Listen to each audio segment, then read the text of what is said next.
Kung may isang bagay tayong natutunan sa paghagupit noon ng bagyong Yolanda, yan ay ang paghahanda sa posibleng storm surge o daluyong.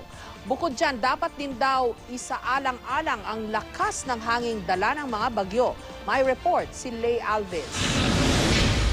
Tila hinihipan at nilalaro lang ng bagyong Glenda ang matatayog na puno.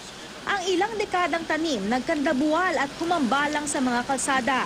Hindi nakaligtas ang kotse ni Mang Renato na nabagsakan ng kanilang punong talisay. About 8:30, andyan na yung strong winds. From the time on, dumating na, narinig nga, blag. So lumabas kami. Bumagsak yung puno. Pero actually, hindi ko pa napansin na nabasag yan. Ang mga bagyo na nasa kategorya ng typhoon gaya ng bagyong Glenda, may lakas ng hangin hindi bababa sa 118 kilometers per hour na kayang magpabagsak ng malalaking puno gaya ng puno ng Nara na ito.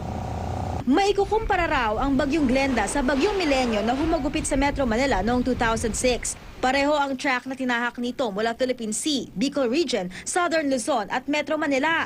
Pero mas malakas ang hanging dala ng bagyong Glenda. Pero yung si Glenda ngayon, mas mataas ng bahagya o malakas ng bahagya yung daladalang hangin nito kumpara dito kay Milenyo. Si Milenyo ay dumaan sa Maynila ng isang bagyo, 130 kilometers per hour yung dalang hangin nito.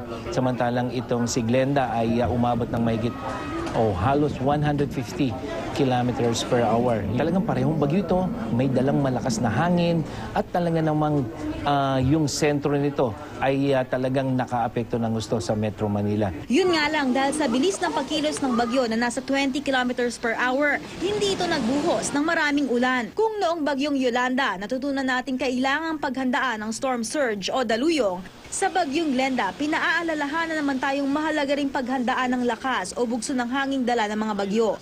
Ayon sa National Disaster Risk Reduction and Management Council, bago pa man dumating ang bagyo, makabubuting magbawas ng mga sanga ng puno para raw hindi madaling mabuwal. Iwasan din daw mag-park ng sasakyan malapit sa mga puno. Tingnan na rin kung ano bahagi ng inyong bahay ang kailangang patibayin, gaya ng bubong na kayang pari-pari ng malakas na hangin. Lay Alves, GMA News.